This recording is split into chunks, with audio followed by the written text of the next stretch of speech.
गुरुदेव भगवान रामकृष्ण जी एक दिन माँ काली जी के लिए पुष्प उतार रहे थे। माँ ने हाथ पकड़ लिया, देव कहाँ ले जा रहे हो? माँ आपके लिए माला बनाऊंगा। अरे ये तो मैं तो पहने ही हूँ, ये पूरे पुष्प मेरा ही तो श्रृंगार कर रहे हैं। उस दिन से भगवान रामकृष्ण जी ने माला अर्पण करना बंद कर दिया। हमारे घर पर वाटिका लगी है, आप जरा श्रद्धा देखिए ना हमारी। अरे तुलसी जी भी उतारना हो तो सबसे नीचे दल देखो कि तुलसी जी ने चढ़ाने के लिए दल छोड़ा है कि नहीं। वो धो, प्रणाम करो, धो, अर्पण कर दो। जाते हैं तुलसी जी को ऊपर से बेर लाते, गए झटके से दौड़ करके, पत्ता नहीं तुलसी दल। मंत्र है विष्णोः कर्माणि पश्यते, ये मंत्र है। हम जब तुलसी जी को उतारते हैं भगवान विष्णु देखते हैं और जिस भाव से उतारते हैं उसी भाव की कृपा हमारे ऊपर करते हैं। पुष्प उतारने का मंत्र है, नित्य पूजा प्रकाश में निर्णय सिंधु ने दिया है। हमारे हर व्यवहार का मंत्र है, भोजन का मंत्र है, शयन का मंत्र है। अरे नहीं याद है? सीताराम सीताराम हरे कृष्ण गोविंद, ओम नमो भगवते वासुदेवाय, ओम नमो नारायण, ये तो याद है, इसका ही स्मरण करो। तुलसी दल समर्पयामि, कहाँ? नीचे का दल उतारा और सरकार के पास ले गए। आप शयन आरती का दर्शन कर रहे हैं। जब सरकार बद्री नारायण शयन में जाते हैं तो हमारे बड़े सरकार जो सेवा में लगे हैं वो सब कुछ उड़ाने के साथ साथ तुलसी जी भी बगल में पधर आते हैं। देखा? क्यों? आप घर में शालग्राम जी को पधराएं, बगल में तुलसी मैया अवश्य पधराएं। विष्णोः कर्माणि पश्यते यतो वृषाणि पश्पशे इंद्रस्य युज्यसका तुलसी सकसिवे। हे देवी, आप कौन? नमो नमो तुलसी महारानी, नमो नमो हरि की पटरानी। भगवान श्री शालग्राम जी के बगल में मैया विश्राम लेती है।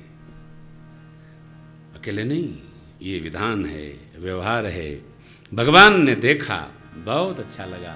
कारण, अरे जिसके घर में बाग बागीचा, तुलसी जी का बिरवा लगा है, फलदार वृक्ष लगे हैं, झाड़ में पुष्प, कोई वो नोचने वाला नहीं है, शोभायमान है, वह नगर देखकर मेरे ठाकुर माँ की नगरी है, कैसा लगा? अरे जिस प्रकार घर का श्रृंगार होता है वह घर का श्रृंगार घर के लोगों के स्वभाव का वर्णन करता है। अस्त व्यस्त घर, घर के अस्त व्यस्त लोगों का स्वभाव वर्णन करता है। व्यवस्थित घर, घर में व्यवस्थित लोगों के निवास का वर्णन करता है। क्योंकि हम जैसे होते हैं वैसा हम स्थान बना लेते हैं। भगवान ने क्या, प्रभु ने देखा, पुर नर नारी सुभग शुचि सब धर्म शील ज्ञानी गुणवंत। नगर के नर नारी सब संत हैं। संत कौन है? जिनको देखकर अनंत का स्मरण आए सो संत। नर नारी सब साधक है, धर्मशील हैं, स्वतः धर्म में लगे रहते हैं। धर्म भीरु नहीं है। हम हनुमान जी के यहाँ नहीं जाएंगे मिलने तो गदा मारेंगे, ये धर्म भीरुता नहीं है, ये धर्मशीलता नहीं है। हमको श्री हनुमान जी के पास जाना ही, दर्शन करना ही क्यों हमारा कर्तव्य है। ये हम देव ऋण से उऋण होने के लिए व्यवहार में जब लेते हैं तो हम धर्मशील हैं। धर्म वो जो आचरण में आ जाए, हम जिसको धारण कर लें सो व्यवहार, वही आचर हमारा धर्म है, वही व्यवहार धर्मशीलता है। नगर के नर नारी सकल पुर नर नारी सुभग शुचि संत धर्मशील और ज्ञानी गुणवंत। सब ज्ञानी हैं, सब जानते हैं नित्य क्या है, भजन नित्य है और संसार का व्यवहार अनित्य है। नित्य का संग्रह करे और अनित्य जिससे छूट जाए वो ज्ञानी है। नित्य क्या? कथा। नित्य क्या? सेवा। नित्य क्या? सत्कर्म, ये धर्मशीलता है। जबरन नहीं करना, लेकिन यत्नवत करना। कहना न पड़े, स्वभावतः व्यवहार में आए तो धर्मशीलता। देखिए, हम अथवा आप, कोई भी सबको, दूसरे को, इनको उनको बता सकते हैं, झुठला सकते हैं, ठग सकते, लेकिन कोई भी आदमी अपने को नहीं ठग सकता है। कैसे ठगेगा? वो तो जानता है कि मैं क्या हूं, मैं हूं क्या। और जो आदमी अपने को ठगता है, उसके लिए एक सूत्र लिखा उत्तरकांड में, जो न तरे भवसागर नर समाज असपार, ते कृत निंदक मोह बस आत्माहन गति जा। अपनी निंदा स्वयं, अपने कर्मों से वो स्वयं निंदित हो जाता है। कौन? जो नर शरीर पाकर और संसार सागर से पार जाने की यात्रा में नहीं लगा है। केवल संग्रह में ही जुटा है साहब। लाओ, कितना लाओ, रखो। कब तक? जब तक ब्रह्मा जी बुलावें, चिट्ठी न भेजें, तब तक केवल संसार के संग्रह में लगा है। वो धर्मशील नहीं। यहाँ सब लोग धर्मशील। भगवान को बहुत अच्छा लगा। एक और आई देखकर बाबा विश्वामित्र जी उतरे। दूतों ने संदेश भेजा विदेहराज जनक को, विश्वामित्र महामुनि आए, विश्वामित्र महामुनि आए, समाचार मिथिला पति पाए, समाचार मिथिला पति पाए, किन्ह प्रणाम शरण धरि माथा, किन्ह प्रणाम शरण धरि माथा, दीन्हि अशीष मुदित मुनिनाथा, दीन्हि अशीष मुदित मुनिनाथा, विप्रवृंद सब सादर वंदे, विप्रवृंद सब सादर वंदे, जानी भाग राहुवनंदे, जानी भाग राहुवनंदे, बड़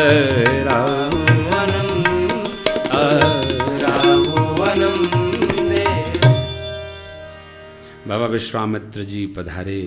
और भी राजा लोग आए थे नगर में, लेकिन ऋषिदेव आए तो जैसा व्यक्ति वैसा स्वागत।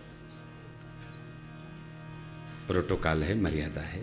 कौन आया, कौन स्वागत करेगा। विश्वामित्र जी आए तो दूतों ने कहा कि मुनिदेव विश्वामित्र हैं, उनके साथ सात समाज संत मंडली है, 2 वीर पुरुष भी आए हैं।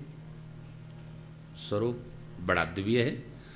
सुनकर के और जनकराज महाराज स्वागतार्थ उपस्थित हुए। सचिव गणों को लिए ब्राह्मण देवताओं के साथ में बहुत सारी सामग्री लेकर प्रस्तुत भये। चरणों में वंदन किए।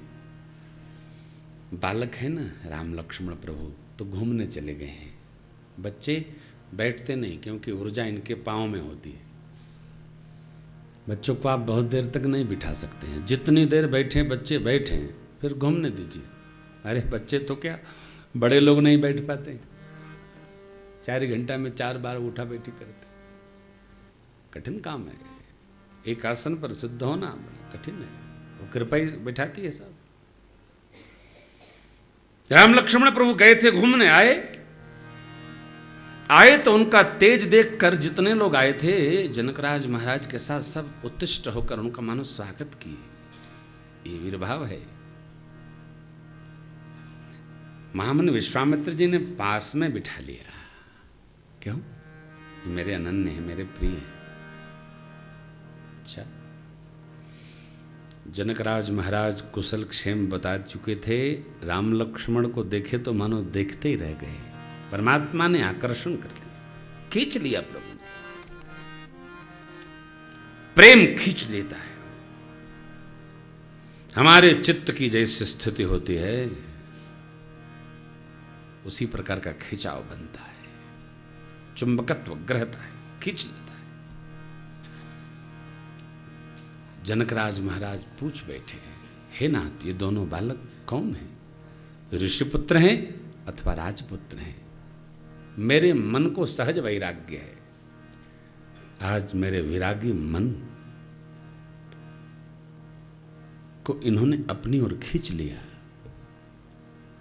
जो ब्रह्म सुख में लगा रहता था वो इनमें लग गया।